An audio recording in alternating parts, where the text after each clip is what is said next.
bombs overflow Tehran. Army officers shout that Mossadegh has surrendered and his regime as virtual dictator of Iran is ended. Pictures of the Shah are paraded through the streets as sentiment reverses. The Shah is welcomed home. Una tierra rica y abundante. Un pueblo añejo con raíces tan hondas como la historia misma. Una cultura ancestral forjada en mitos y conquistas. Ubicados al otro lado del mundo. Son los descendientes de Perseo, el pueblo de Rama, de Ciro el Grande, los iniciados por Zaratustra y protegidos de Ahura Mazda. En esta ocasión hablaremos de Irán, del contexto que vivían a principios del siglo XX y más detalladamente de la nacionalización de su petróleo y del golpe de estado que sufrieron en 1953. Este video, además de material didáctico, quiero que sirva de moraleja. Quiero enfocarme en un momento en la historia que sirve de perfecto ejemplo de cómo operan los imperios. Y así como lo hacen al otro lado del mundo, lo hacen en este continente y en nuestro país.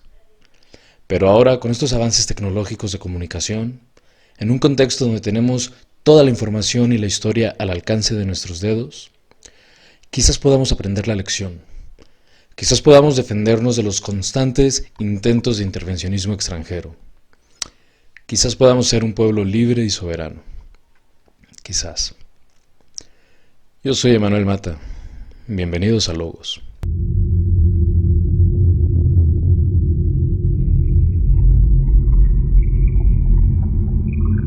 Poco voy a hablar sobre la historia de Irán previo al siglo XX, ya que nos llevaría muchos capítulos y horas abarcar toda la historia de esta gente. Es una de las civilizaciones más antiguas y además siempre ha jugado un papel preponderante en la historia de la humanidad. Y eso da para muchos temas que quizás abarcaremos más adelante, pero no hoy. Hoy quizás solo valga la pena mencionar que en algún momento fueron el imperio más poderoso sobre la Tierra. Y es ahí donde nace uno de los personajes más impresionantes que ha pisado este planeta, Ciro el Grande, de quien seguramente hablaremos en un capítulo posterior.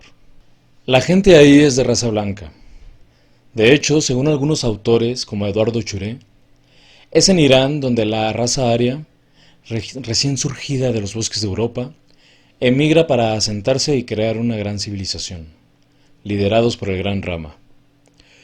Es por eso que a la gente de tez clara, de piel blanca, se les conoce como caucásicos, porque se supone que provienen de ahí, de la región del Cáucaso, que abarca parte de Rusia, Turquía e Irán.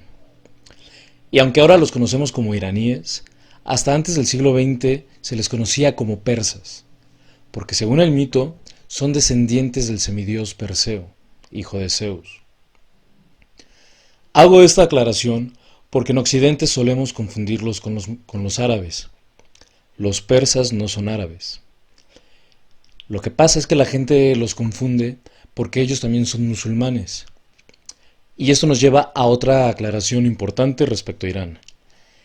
Si bien ellos también son musulmanes, ellos practican una rama del Islam diferente a la mayoría de los países árabes. Ahí les va el paréntesis.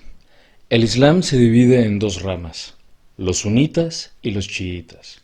Los sunitas son mayoría. Algo así como el 85% de los musulmanes son sunitas, que es como la versión más tradicional y ortodoxa del Islam, y cuyo principal país representante es Arabia Saudita.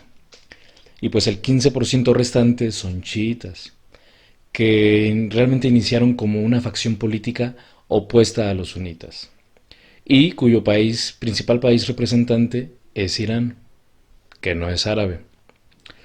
Otra cosa que es importante mencionar es que Irán, a diferencia de la mayoría de los países árabes, nunca fue colonizado, lo cual sí marca una diferencia en la psiquis de la sociedad.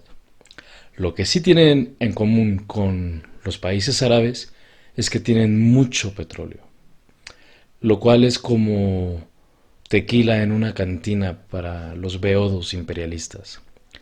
No se llenan, quieren más y más. Ya se me antojó un tequila. Nuestra historia comienza a principios del siglo XX, cuando Persia estaba en el centro de una lucha imperialista entre Reino Unido y Rusia. Básicamente de lo que se trataba este conflicto es que ambas potencias querían controlar la zona para satisfacer sus intereses propios. A los rusos les interesaba el norte para asegurar sus fronteras y controlar un poco el mercado de la zona, y a Reino Unido le interesaba el sur para tener acceso fácil al Golfo Pérsico y poder mover sus suministros, municiones y petróleo a su colonia de la India. Por supuesto, a ninguno de estos países les importaban los persas. Estos estaban gobernados por un gobierno muy descentralizado. El poder residía en el Shah, que en aquel entonces era Muzaffar ad-Din Shah Qajar, que radicaba en Teherán. Él pertenecía a la dinastía Qajar, que había gobernado Persia desde 1789. Pero realmente quien controlaba a la gente eran líderes tribales que reinaban con gran autonomía. Este sistema de gobierno tan dividido hizo que Persia no se desarrollara tan bien como nación poderosa y que fuera blanco fácil de intereses de potencias extranjeras para intervenir y ejercer su influencia.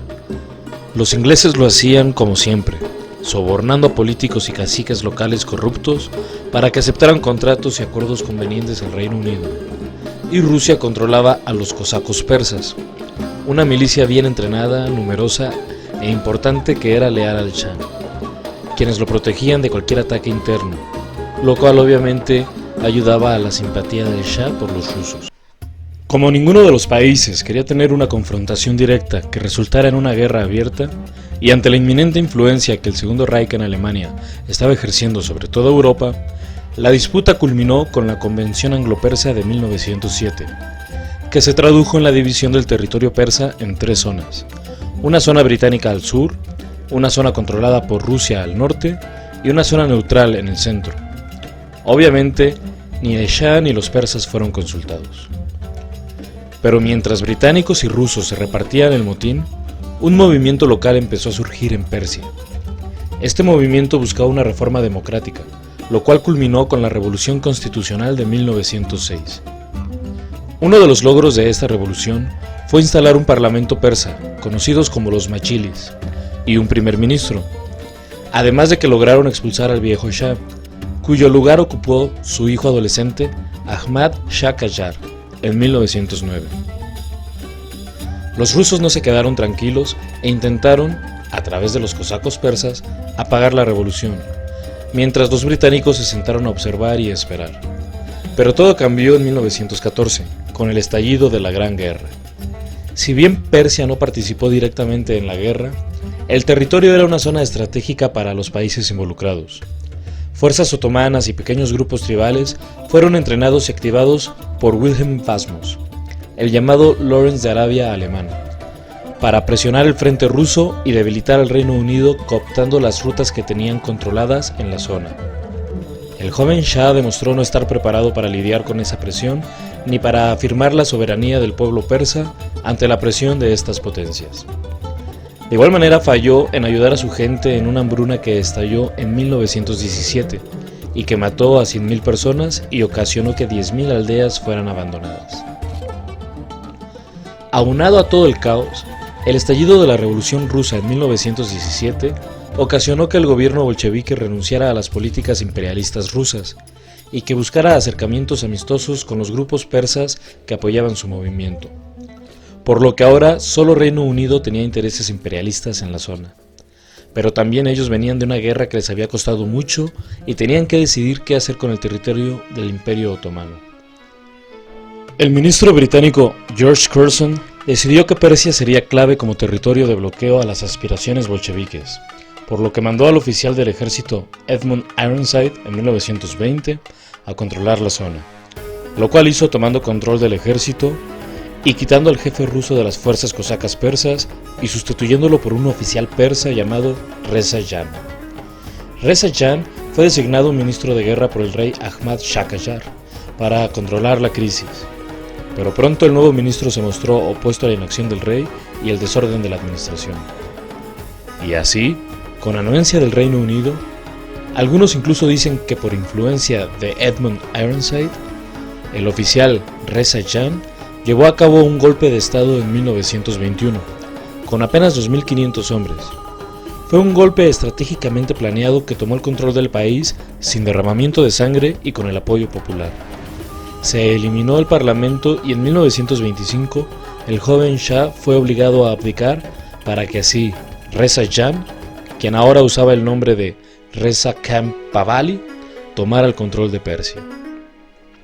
No lo hizo mal. Si bien su gobierno era autoritario y antidemocrático, en realidad Reza Khan Pahlavi modernizó su país rápidamente. Primero construyó una vía férrea que se extendía desde el Golfo Pérsico hasta el Mar Caspio. Después, en 1927, nacionalizó la banca, pues antes solo el Banco Central Persa, que realmente era británico, podía emitir moneda. Tuvo buena relación con Mustafa Kemal en Turquía, y ambos desarrollaron y modernizaron la zona con acuerdos binacionales. Fue progresista en cuestiones sociales, especialmente con las mujeres, a las que se les brindaron más derechos de los que el dogma islámico las tenía acostumbradas. Luego, en la Segunda Guerra Mundial, otra vez los ahora iraníes se mantuvieron neutrales, aunque sí tenían cierta preferencia por el eje y los alemanes. De manera que cuando Reino Unido y Rusia les exigió que corrieran a las fuerzas nazis de su territorio, estos se negaron, por lo cual fueron atacados y en 1941 obligaron a Reza Khan Pahlavi a abdicar en favor de su hijo Mohammad Reza Pahlavi, quien a diferencia de su padre practicó unas políticas exteriores entreguistas y a modo de los intereses de Occidente.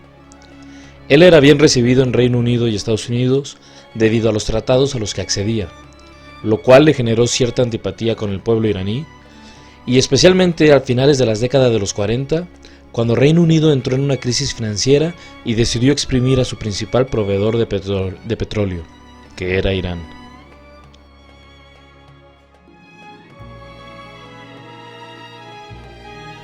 En 1951, el primer ministro Mohammed Saed firmó con Gran Bretaña un anexo al Tratado del Petróleo de 1933, Tratado Gas-Golshayan. Cuando el Parlamento se negó a ratificar el acuerdo, las cláusulas que afectaban los intereses iraníes fueron conocidas por la población, y Saed tuvo que renunciar. Lo sucedió Ali Mansur, quien corrió con la misma suerte al insistir en la ratificación. Asumió entonces el cargo de primer ministro el jefe del ejército, Haj Ali Razmara, quien volvió a insistir en la ratificación frente al Parlamento. Entonces, Mohammad Mossadegh, entonces presidente de la Comisión del Petróleo del Parlamento, declaró a la prensa que los tratados de 1933 y el anexo a este último eran nulos. Varios sectores apoyaron entonces la voluntad de nacionalizar el petróleo que se desprendía de las declaraciones de Mossadegh. Gran Bretaña reaccionó entonces buscando asfixiar económicamente a Irán, amenazando con impulsar la independencia del Juzestán iraní, cerrando 2 bancos británicos y exigiendo la devolución de una deuda de 1 millón de libras y los créditos otorgados a los comerciantes iraníes. Por su parte, la compañía petrolera británica sacó de la circulación su capital. Razmara murió en un atentado terrorista ejecutado por Jalil Tajmavi, lo que impulsó una insurrección general contra la influencia británica.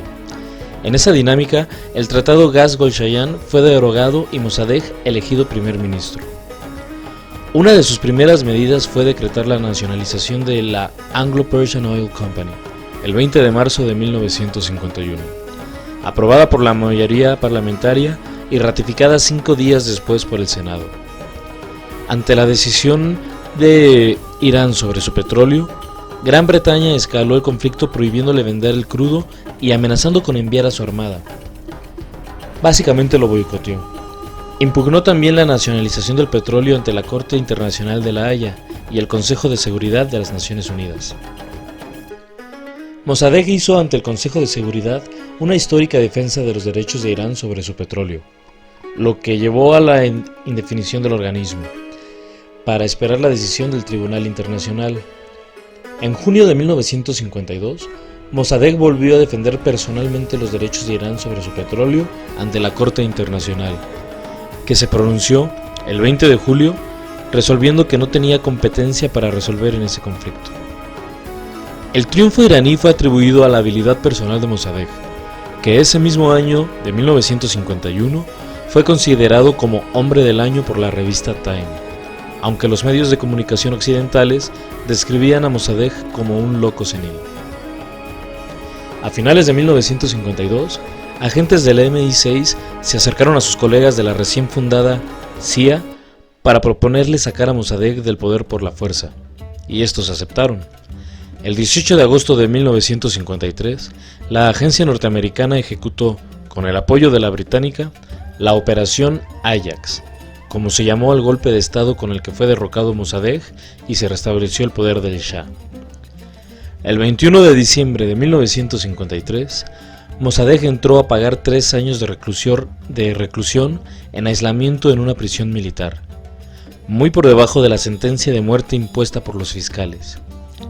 Cuando la leyeron, levantó la cabeza y dijo en voz baja, lleno de sarcasmo: "El veredicto de esta corte ha aumentado mis glorias históricas. Estoy muy agradecido de que me haya condenado. Verdaderamente, esta noche la nación iraní entendió el significado del constitucionalismo". Cumplida la condena, debió permanecer confinado en su villa de Ahmadabad prácticamente hasta el día de su muerte. El 4 de febrero de 1967, falleció por un cáncer. Fue enterrado en su propia casa para evitar un furor público.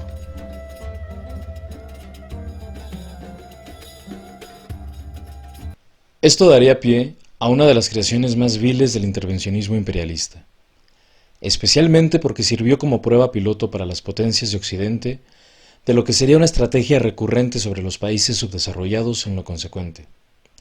Solo que esta vez ya no mandarían agentes de la CIA o del MI6, sino agentes privados que trabajan para grandes consorcios internacionales y se encargan de buscar gobiernos de países subdesarrollados a los cuales puedan comprar a través de apoyos económicos de agencias internacionales como el Fondo Monetario Internacional o el Banco Mundial, para poder endeudarlos así y después aprovechar sus recursos naturales. Aquí nace el sicario económico. Escuchemos el testimonio de uno de estos sicarios económicos que explica qué fue lo que sucedió en Irán en 1953. Precedent for economic hitmen really began back in the early 50s when democratically elected Mossadegh, who was elected in Iran. He was considered to be the hope for democracy in the Middle East and around the world. He was Time Magazine's Man of the Year. But one of the things that he'd run on and began to implement was the idea that foreign oil companies needed to pay the Iranian people a lot more for the oil that they were taking out of Iran. The Iranian people should benefit from their own oil. Strange policy. We didn't like that, of course. But we were afraid to do what we normally were doing, which was to send in the military. Instead, we sent in one CIA agent, Kermit Roosevelt, Teddy Roosevelt's relative. And Kermit went in with a few $1 million and was very, very effective and efficient. And in a short amount of time, he managed to get Mossadegh overthrown and brought in the Shah of Iran to replace him, who always was favorable to oil. And it was extremely effective. So back here in the United States, in Washington, people looked around and said, wow, that was easy and cheap. So this established a whole new way of manipulating countries, of creating empire. The only problem with Roosevelt was that he was a card-carrying CIA agent, and had he been caught, the ramifications could have been pretty serious. So very quickly at that point, the decision was made to use private consultants to channel the money through the World Bank or the IMF or one of the other such agencies, to bring in people like me who worked for private companies, so that if we got caught, there would be no governmental ramifications. No es nada nuevo, quizás ya lo sabías, pero vale la pena entender muy bien cómo funciona el intervencionismo extranjero para derrocar gobiernos progresistas que buscan la soberanía de su país. A partir del siglo XX, ya no es tan fácil para las grandes potencias invadir otros países. Ahora hay organismos internacionales que sancionan esas acciones, supuestamente. Pero las grandes potencias hallaron nuevos mecanismos de control foráneo. Primero, pueden ir y comprar gobernantes corruptos a través de apoyos económicos del Banco Mundial o del Fondo Monetario Internacional, que endeudarán a ese país a tal extremo que no podrán pagar y tendrán que concesionar, casi regalar, sus recursos naturales y aceptar contratos con empresas extranjeras que harán millones para esas empresas pero devastarán la economía local. O si no les funciona eso, pueden financiar grupos opositores que se encargarán de derrocar al gobierno soberano vía manipulación mediática y polarización social. O vía militar, a través de un golpe de Estado. Ahora, El video que lo que les acabo de mostrar es historia comprobada. Sí pasa, sí ha sucedido. Es Vox Populi. Y ojo, un mensaje ahí entre líneas. Estas tácticas no son exclusivas del pasado, en otros países.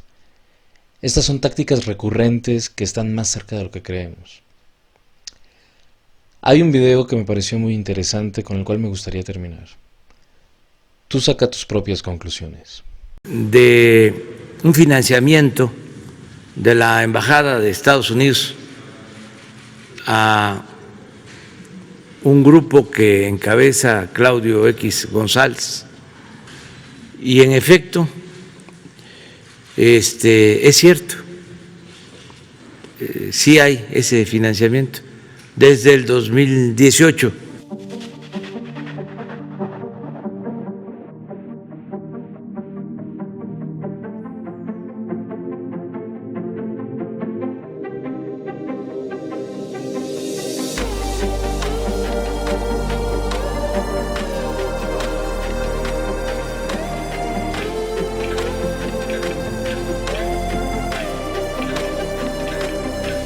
Participó en el fraude electoral del 2006. En aquel entonces habló de que si ganábamos iban a tener que recurrir a lo que se hizo en Chile en 1973, cuando el golpe de Estado. Por eso ayer se rasgaban las vestiduras algunos comentaristas, mujeres y hombres, diciendo que por qué dije que era un grupo golpista, pues por esos antecedentes. Tenemos el informe que han recibido este grupo de Claudio X González, del 18 a la fecha, alrededor de 50 millones de pesos.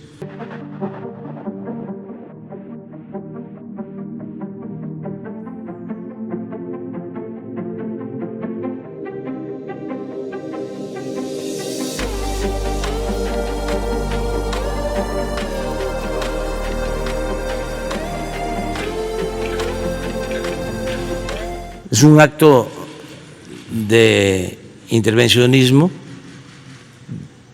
que viola nuestra soberanía. Entonces, por eso estamos pidiendo que nos aclaren. ¿Por qué considera que es intervencionismo, presidente? Porque un gobierno extranjero no puede entregar dinero a grupos políticos de otro país. La Constitución nuestra lo prohíbe. No se puede recibir dinero de otro país para propósitos políticos, es traición a la patria.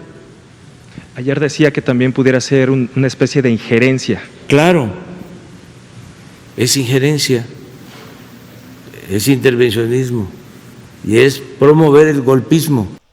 Gracias por escucharme. Escribe en los comentarios tú qué opinas sobre el golpe de Estado en Irán en 1953. ¿Qué opinas de lo que ocurre aún hoy en día?